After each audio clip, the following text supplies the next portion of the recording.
అందరికీ republic day దినోత్సవ శుభాకాంక్షలు.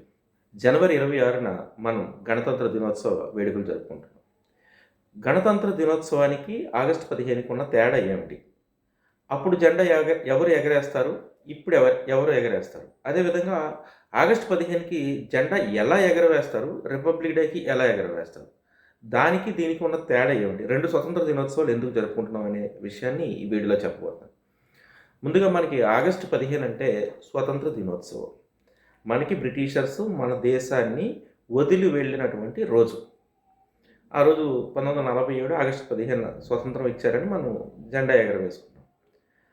అదేవిధంగా రిపబ్లిక్ డే ఏంటంటే ఆ రోజు నుంచి మనం పరిపాలించుకోవడం మొదలుపెట్టాం. ఇది రెండింటికి ఉన్న తేడా. అంటే స్వతంత్రం వచ్చిన తర్వాత మనం పరిపాలించుకోవడం మొదలుపెట్టడం ఏంటనేది చాలామందికి అర్థం. అసలు స్వతంత్రం అనేది ఒక్కరోజు రాలేదు. ఇట్స్ ఏ ప్రాసెస్ అనమాట. 1857 నుంచి ఉద్యమాలు జరుగుతూ ఉంటే మనకి స్వతంత్రం ఒక ప్రాసెస్లో వచ్చింది. ఫర్ ఎగ్జాంపుల్ మనకి 47 ఆగస్టు 15 స్వతంత్ర దినోత్సవం జరుపుకుంటున్నాం నిజానికి. కానీ మనం పరిపాలనలో మొదటి నుంచి ఇన్వాల్వ్ అయ్యే ఉన్నాం. ఎలాగంటే 1935 భారత బ్రిటిష్ చట్టం ఒకటి వచ్చింది. ఆ చట్టం నుంచి అంటే 1935 నుంచి మనం పరిపాలనలో ఇన్వాల్వ్ అయ్యాం. మన భారతదేశంలో కొంతమంది అంబేద్కర్ లాంటి వాళ్ళని కొంతమందిని బ్రిటిష్ అండ్ ఇండియా గవర్నమెంట్లో మంత్రులుగాను సెక్రటరీలుగా పెట్టుకున్నారు. అంటే మనం 1935 నుంచి అంటే 1935 చట్టం వచ్చిన దగ్గర నుంచి మనం పరిపాలనలో అంతర్భాగం అయ్యాం. స్వతంత్రం ఎప్పుడు ఇవ్వాలి, ఎలాగ ఇవ్వాలనేది చాలా చర్చలు జరిగాయి. ఎందుకు చర్చలు జరిగాయి అంటే 31 ఆ ప్రాంతంలో రౌండ్ టేబుల్ సమావేశాల తర్వాత 35 చట్టం వచ్చింది. 35 నుంచి పరిపాలన మనమే చేసాం బ్రిటిషర్స్ పర్యవేక్షణలో. అయితే 47కి ఏంటంటే ఇంకా బ్రిటిషర్స్ మనల్ని పరిపాలించడం అని వెళ్ళిపోదామని డిసైడ్ అయిన తర్వాత వాళ్ళకి మనకి జరిగినటువంటి చాలా ప్రెజర్స్లో వాళ్ళు వదిలేయాలని నిర్ణయించుకున్నారు. కానీ మనం ఎలా పరిపాలించుకుంటాము? మనం పరిపాలించుకోలేం కదా సరిగా. ఎందుకంటే అప్పటికి దేశం చాలా అస్తవ్యస్తంగా ఉంది. సరిహద్దు సమస్యలు ఉన్నాయి. ఈ భారతదేశంలో దాదాపు ఒక 500-600 పైనే స్వతంత్ర దేశాలు ఉన్నాయి. వీటన్నిటిని ఎలా విలీనం చేయాలి? అదేవిధంగా పరిపాలనలో అనుభవం లేనటువంటి భారతీయులు ఎలా పరిపాలించుకుంటారు? అలాంటి చర్చలు చాలా జరిగాయి.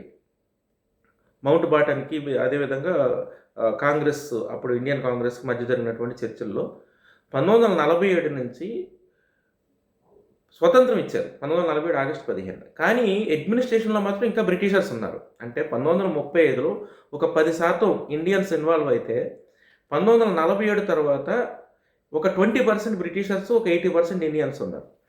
1950 నుంచి అంటే రిపబ్లిక్ డే నుంచి మనకి పూర్తిగా అంటే అసలు బ్రిటిషర్స్ ఇన్వాల్వ్మెంట్ లేకుండా మనం పరిపాలన చేసుకోవడం మొదలుపెట్టాం. అంటే 1935కి 47కి మధ్యలో ఏం జరిగిందంటే నెమ్మదిగా పరిపాలన మీద మనం పట్టు పెంచుకుంటూ వచ్చాం. 47లో స్వతంత్రం వచ్చిన తర్వాత ఎలా పరిపాలించుకోవాలనే ఒక కాన్స్టిట్యూషన్ రాసుకున్నాం. డాక్టర్ బిఆర్ అంబేద్కర్ ఆధ్వర్యంలో భారత రాజ్యాంగం 2 సంవత్సరాల 11 నెలల 18 రోజుల పాటు రాశారు. ఆయన రాసి ఇచ్చిన తర్వాత దాన్ని 1949 నవంబర్ 26న భారత పార్లమెంట్లో ఓకే చేసిన తర్వాత దాన్ని బ్రిటిషర్స్ కూడా యాక్సెప్ట్ చేసిన తర్వాత మన దేశాన్ని పరిపాలనలో భాగంగా పూర్తిగా బ్రిటిషర్స్ వదిలేశారు. అప్పటి వరకు కూడా బ్రిటిష్ జనరల్ ఉండేవారు 47 నుంచి 50 వరకు. నవంబర్ 26న జరిగినటువంటి పార్లమెంటు సమావేశంలో రాజ్యాంగాన్ని ఆమోదించిన తర్వాత 2 నెలల నుంచి ఇది అమల్లోకి వస్తుంది అని జనవరి 26, 1950 నుంచి అమల్లోకి వస్తుందని అప్పుడు తీర్మానించారు. అందువల్ల మనం 1950 జనవరి 26 నుంచి రిపబ్లిక్ డేకే జరుపుకుంటున్నాం.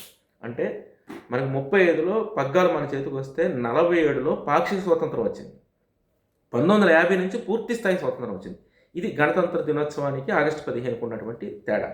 ఇక 47 అది ఆగస్టు 15 ఎవరు జెండా ఎగరేస్తారంటే ప్రజాప్రతినిధులు జెండాలు ఎగరేస్తారు. అంటే గ్రామంలో అయితే సర్పంచ్ ఎగరవేస్తారు, అదే జిల్లాలో అయితే ఒక మంత్రి ఎగరవేస్తాడు, రాష్ట్రంలో అయితే ముఖ్యమంత్రి, దేశంలో అయితే ప్రధానమంత్రి జెండా ఎగరవేస్తాడు ఆగస్టు 15. ఎందుకంటే అది ప్రజల పోరాటం ద్వారా స్వతంత్రం వచ్చింది కాబట్టి ప్రజాప్రతినిధి జెండా ఎగరవేస్తాడు. ఇక రిపబ్లిక్ డే నాడు ఎవరు ఎగరవేస్తారంటే గ్రామంలో అయితే పంచాయతీ సెక్రటరీ ఎగరవేస్తాడు, జిల్లాలో అయితే కలెక్టర్ ఎగరవేస్తాడు, రాష్ట్రంలో అయితే గవర్నర్ ఎగరవేస్తాడు, దేశంలో అయితే రాష్ట్రపతి ఎగరవేస్తాడు. ఎందుకంటే అప్పటి నుంచి పరిపాలన మన దేశం చేతిలోకి వచ్చింది కాబట్టి ఎగ్జిక్యూటివ్ దీన్ని ఆర్గనైజ్ చేస్తుంది.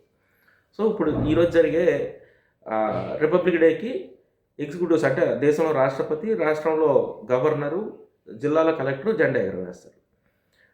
సో ఇలాగ రెండింటికి ఎవరు జెండా ఎగరవేస్తారనే దాని మీద క్లారిటీ వచ్చింది. దీని మీద మొదట్లో చాలా డిబేట్స్ ఉండేవి. దాని మీద రాజ్యాంగంలో ఒక క్లారిటీ ఇచ్చారు. ఇక జెండా ఎలా ఎగరవేయాలి? ఆగస్టు 15న మనకు స్వతంత్రం వచ్చింది కాబట్టి బ్రిటిష్ జెండా కిందకి దిగి మన జెండా పైకి లేచింది కాబట్టి ఆగస్టు 15 జెండాని కిందే కడతారు. కిందే కట్టి కింద నుంచి పైకి లేపి పైన ఆవిష్కరిస్తారు. ఇది ఆగస్టు 15. ఎందుకంటే అప్పుడే స్వతంత్రం వచ్చింది కాబట్టి. రిపబ్లిక్ డేన జెండా పైనే ఉంచుతారు. పైనే ఉంచి పైనుంచి ఆవిష్కరిస్తారనమాట. ముందుగానే పైన కట్టి ఉంచుతారనమాట. సో ఈ జెండా ఎగరవేసేదానికి తేడా అది. ఇంకా రిపబ్లిక్ డేకి ఆగస్టు 15కి మీకు తేడా తెలుస్తుంది కాబట్టి ఇక రిపబ్లిక్ డే పూర్తి స్థాయి స్వతంత్రం వచ్చింది కాబట్టి ఈ రోజున అందరూ ఘనంగా గణతంత్ర దినోత్సవ వేడుకలు జరుపుకోవాలని కోరుకుంటున్నాను.